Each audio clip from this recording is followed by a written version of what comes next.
Another video. This is the follow-up to my honourable mentions for 2015, and now, if you've been waiting patiently, I'm going to breeze through my top 10. Now, it has to be said that the comments about the albums I've tried to make brief, but there are going to be a couple that are going to be more extended. Good year, I felt. Not many of you perhaps are into this who view these videos, but let's get started. At number 10, Coming Home by Leon Bridges. This singer-songwriter and guitarist takes us back to the early 60s. Bridges touches on all of those retro soul bases. Each element of his 10-song debut evokes mid-60s R&B song structures, applications of the use of reverb, the church organ dust-coated, and the doo-wop background vocals. Also, he throws in the horns that accent rather than dominate. Bridges sings of seeking salvation and taking trains, and he offers proposals as modest as I Won't Weigh You Down. If you're a soul geek, this set you'll lap up.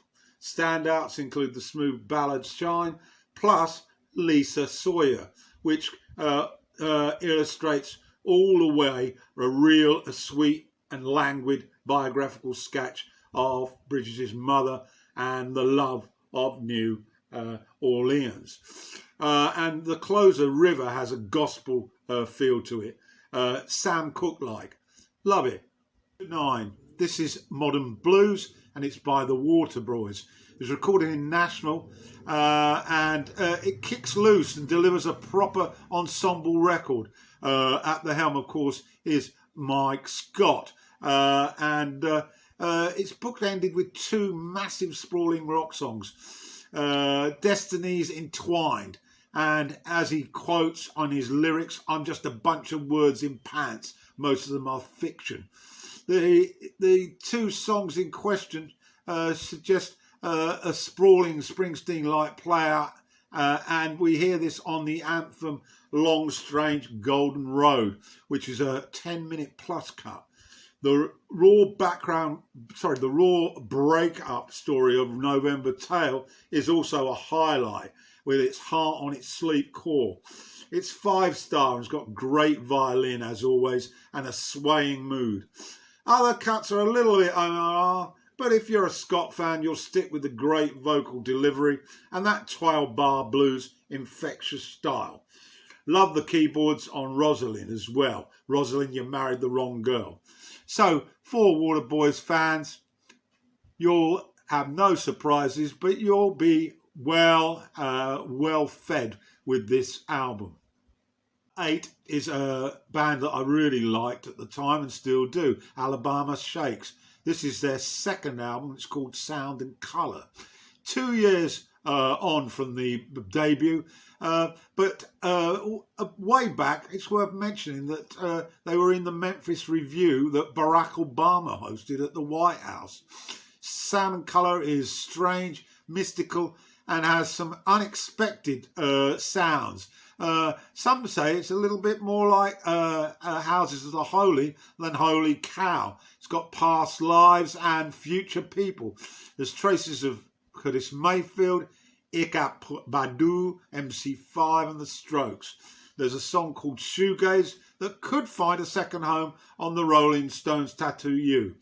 Bon Iver collaborator Rob Moose provides eerie string arrangements that slowly encroach on songs like Ivy Climbing Up a Fence, while the band and the co-producer Blake Miles tweak tones and rhythms to make guitars and drums, bass and keyboards sound genuinely, excitingly fresh, even in 2015.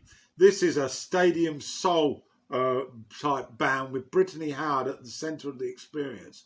The singer, who took part in both raucous Baptist services as well as a cappella hymns in the Church of Christ when she was growing up, layers her vocals on almost every track, offering harmonies and ghosts that can't help but follow her around.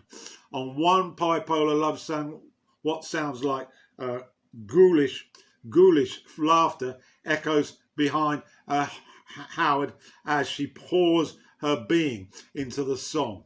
It's a really, I find, very, very easy to listen to, and she certainly gives all her love to these songs.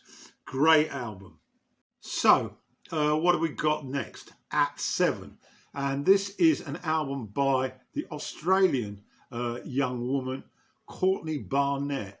It's called Sometimes I Sit and Think, but Sometimes I Just Sit. She's an Australian singer-songwriter and musician born in Sydney, 1987. She's known for her deadpan singing style and witty, rambling lyrics. Slice of life tales are her inspiration. It's her debut, although she did previously have 2 EPs. It's music really that's descended from the 90s grunge, and also is inspired by 60s garage and psychedelia, as it rocks to Barnett's thoughts. A young writer with a working sense of humour and an agenda, she reveals that the song's title was inspired by a poster that was hung in her grandmother's bedroom. Wow. The band is Courtney Barnett on guitar vocals, Dave Moody on drums, percussion vocals, Bones Sloan bass and vocals, Dan Limpscomb on guitar and vocals. I'm going to just give you a taste of some of the tracks. But just to give you a glimpse, it opens with Elevator Operator, which is has a punchy grunge intro. The mix of singing and talking delivers the first of her odd stories. I like it. Pedestrian at Best follows. I Love You, I Hate You greets Courtney's abhorrence to traffic. This has got a punkish style that sits along the voice. And then we have an illustration of loneliness, more blues rock style here with a catchy riff. And finally, a brief comment about Small Poppies, which has a really slow, laid-back beat with guitar bits that echo of blues slumber. I suggest you give this one a listen to. I thought it was a terrific debut, and I love the sound that she illustrates with her vocals. So there we have it, the debut by the Australian singer, and her name is Courtney Barnett. Number 6, this is called Rattle That Lock, and it's by David Gilmour,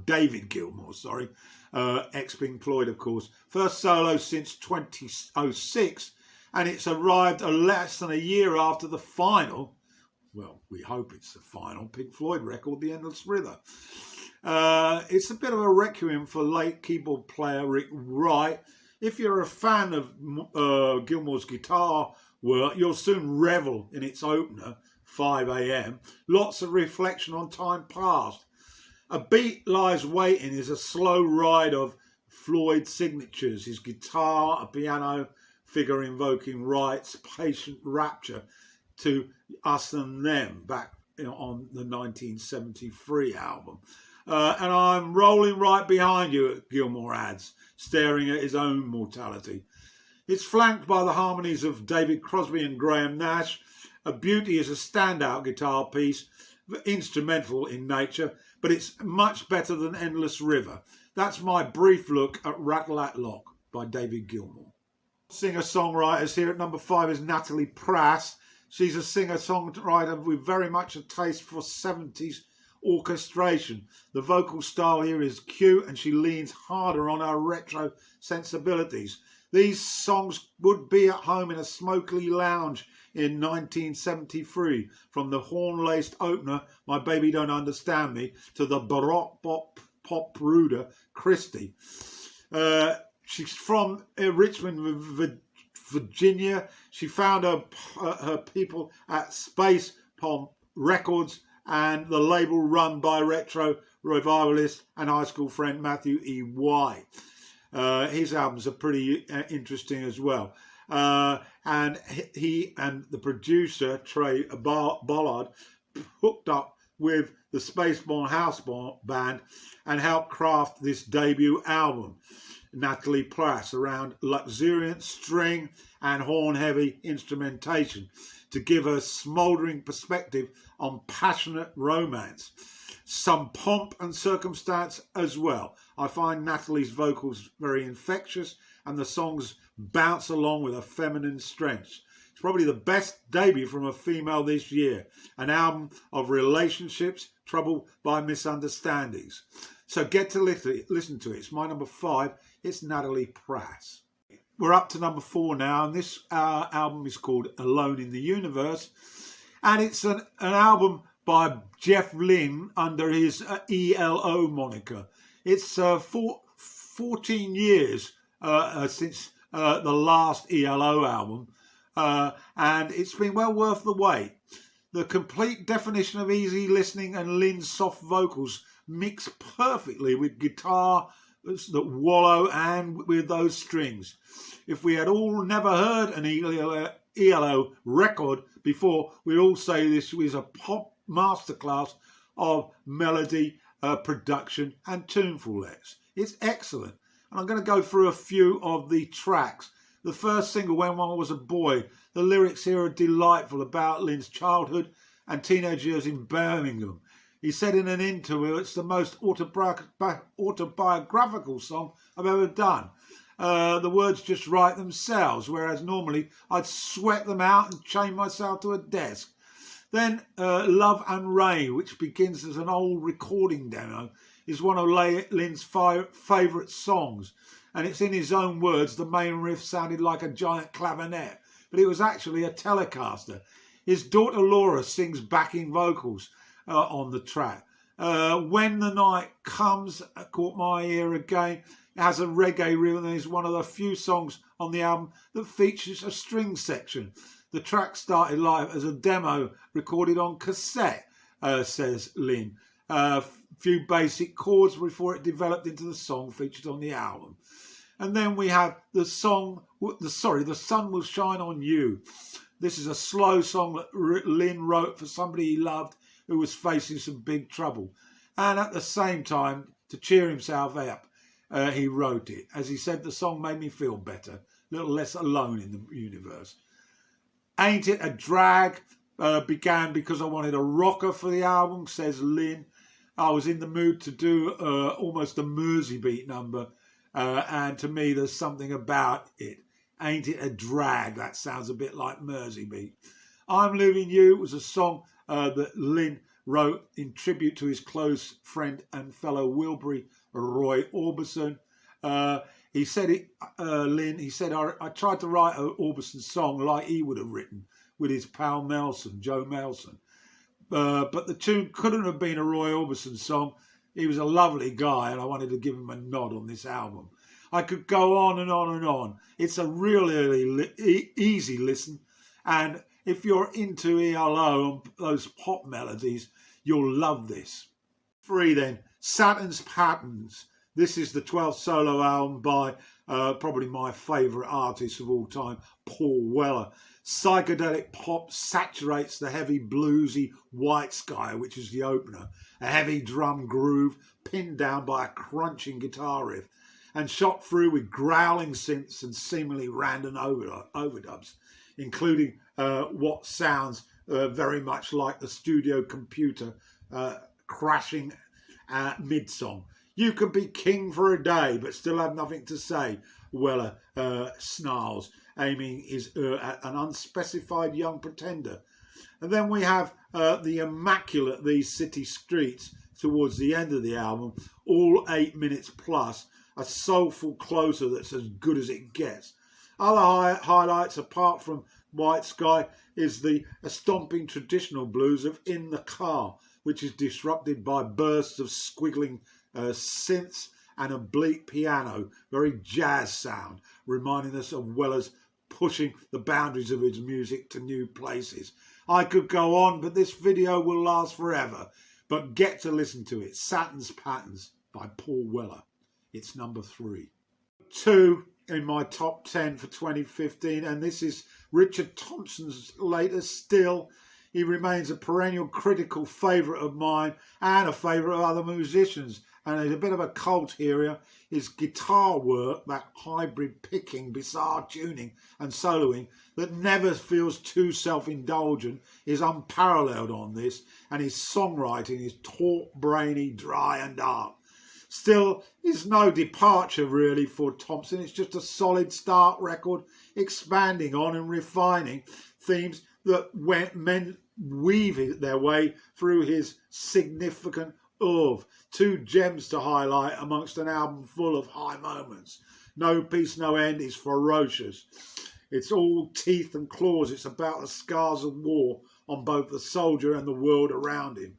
And then there's Broken Doll, which uses the incredibly heavy-handed imagery of a doll that can't be mended to describe a woman who has endured unnamed and unspeakable trauma. But as Thompson's male protagonist struggles to love a woman who hurts immensely because she deserves it and does not ask any reward for himself for doing so, this material in less deft hands would cause immediate and permanent eye-rolling. But Richard finds a bloody sincerity that makes the song stark, real and kind. And then finally, all buttoned up, a woman refuses to fuck her male partner for reasons unknown, and he's incredibly pissed off about it, but he stays with her because she's really great otherwise, and he cares about her. Seems to sum up my relationship with my woman. Anyway, it's at number 2. It's another classic from Richard Thompson, and it's called Still. To my number 1, and it's Modern Nature by the Charlatans. Just to remind you of this band, Martin Blunt's on bass, Tim Burgess lead vocals and harmonica, Mark Collins is on guitar, pedal steel guitar and backing vocals, and we've got Tony Rogers on the keyboards, piano, organ, Hammond organ and backing vocals. This band have been around now for a fair while, and tragedy has dogged them. Guitarist Rob Collins died in a car crash in '96, and then they created the masterpiece Telling Stories. Now, in the wake of drummer John Brooks's death in 2013, their survival instinct has kicked in again. It's the 12th album, Modern Nature, and it focuses on classic Charlie's attributes: airy, melodic Hammond organ, heavy, sizable funk, and when it's contemplated, as in Keep Enough and Emily, it pays tribute to their 60s and 70s roots with soul strings, bongos and Latin acoustics. Full review of this album on my channel, and I'll leave a link in the description. But let's just get a little taster for this video. The opener, Psychedelia, Welcome Back, and what an opener. It's called Talking in Tones, and it's like Heaven Sings. The maturity from this band is magical, and the keyboards hit you right in the mush. It's apparently about telepathic communication, and it's rather fitting. It'll creep up on you after a number of listens, and it'll hit you, the jangly chorus living up to the lyrics of It's Like Heaven, Talking in Tones. And I'm going to read just a very short extract to this lyric, and we'll see what we've got. So here goes with the lyric. Okay. I never liked the fact, and I don't like to moan. I thought we had a pact, talking in tones. I don't know how to act when you pick up the phone. I'll start filling in the gaps, talking in tones. Oh, I felt strengthened by your presence. Oh, it's like heaven. Okay, that's a full lyric, obviously, in my slide, which you can read at your leisure. Just a few other tracks. The fourth track's called Keep Enough, and it maintains the quality. I like the use of Curtis Mayfield style stack songs on this, and it has an addictive intro, very soulful, very restrained instrumentation, which is a bit of a new slant for this band. Then in the Tall Grass, percussion intro lays the foundation for this punchy, laid-back peach. There's wispy harmonies and Burgess is very much in charge of this one, just trying to get the vocals just get better the more you hear them. And then the organ just adds that depth of sound and funk that's punchy percussion. And it's pure rhythm. Cool is the word that comes to mind as Tim Burgess slowly increases the tempo. And then my favourite track of the album is called Emily, as it dances and pumps out of the speaker. And again, lyrics that allow you to escape into the walls of sounds. LSD, this trip's clean and more psychedelic. Listen to the jangly guitars intertwined with the harmonies that glide, and the drum skips. Production is 5-star. The acoustic guitar chords are a standout. It's like pure love. And here's the lyric to Emily, which I'm going to read.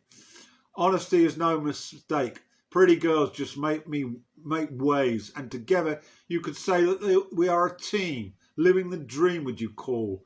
I fell asleep, better not. Tell them the truth, for Emily lives in a made-up place. She doesn't need to escape. There's no need to look for me. I'm looking through you. There is no need to look for me. Just in case I miss you, pass this way again. Only I know what this means to me and how this could be. There is no need to ask for me. I'm asking for you. There is no need to ask for me. Honestly, Emily. Right, that's the lyric. Final comment is the next track, which is very much a dedication to Brooks. It's called Let the Good Times Be Never Ending. It's a bit of a disco gem, a la Disco Inferno. Harmony vocals soft and exhilarating. Lots of solid horns. A tribute to Brooks, as I said. The ending phase is pure disco. And where's that Travolta then? The organ riff gets us started. Johnny Marr-like guitaring from Collins. Brass from Dexy's Big Jim Patterson. And a bass line that's the best thing you ever heard. That's according to the creator, Martin Blunt. So there we have it. That's my top album of the year, Modern Nature, by the Charlatans. Get to listen to it. It's really fantastic.